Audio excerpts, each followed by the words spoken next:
Kwingineko, juhudi za pamoja kati ya wadau wa sekta ya utalii na Tanzania Safari Channel katika kuvitangaza vituo vya utalii nchini zimetajwa kwa miongoni mwa sababu zinazochochea ongezeko la idadi ya watalii wanaoitembelea taifa la Tanzania. Zaidi na Remia Sinti kutoka Morogoro. Tanzania Safari Channel ilizinduliwa rasmi mwezi Disemba mwaka 2018. Ilikuwa dirisha la kuonesha hazina ya vivutio vya utalii vilivyopo hapa nchini, ikiangazia kuanzia hifadhi za taifa, fukwe, urithi wa utamaduni, bila kusahau vivutio vya kihistoria, ili kuvutia watalii wengi zaidi.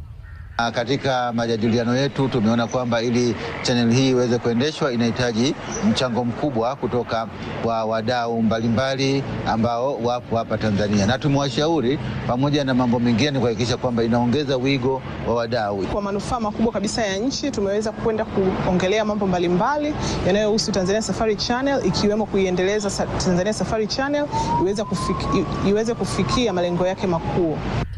Katika kuboresha utendaji kazi wa chaneli hiyo, wakuu wa taasisi ambazo ni wadau wakubwa wa Tanzania Safari Channel wamekutana mjini Morogoro kujadili namna bora ya kuboresha ushirikiano uliopo ili kuwafikia watalii wengi zaidi.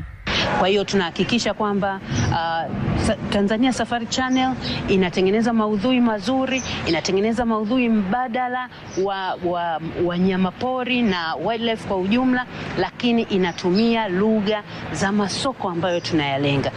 Tanzania Safari Channel ni kutuita wadau wake kwa pamoja katika kujadili katika muendeleo wa Tanzania Safari Channel, jinsi gani tutaweza kuifanya iwe ni jukwaa kuu la kutangaza utalii.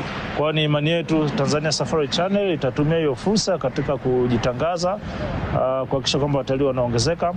Kwa upande wake, kaimu mkurugenzi mkuu wa shirika la utangazaji Tanzania TBC anasema kuna mipango ya kuendelea kuboresha chaneli hiyo ili iendane na mahitaji ya sasa ya soko la utalii duniani.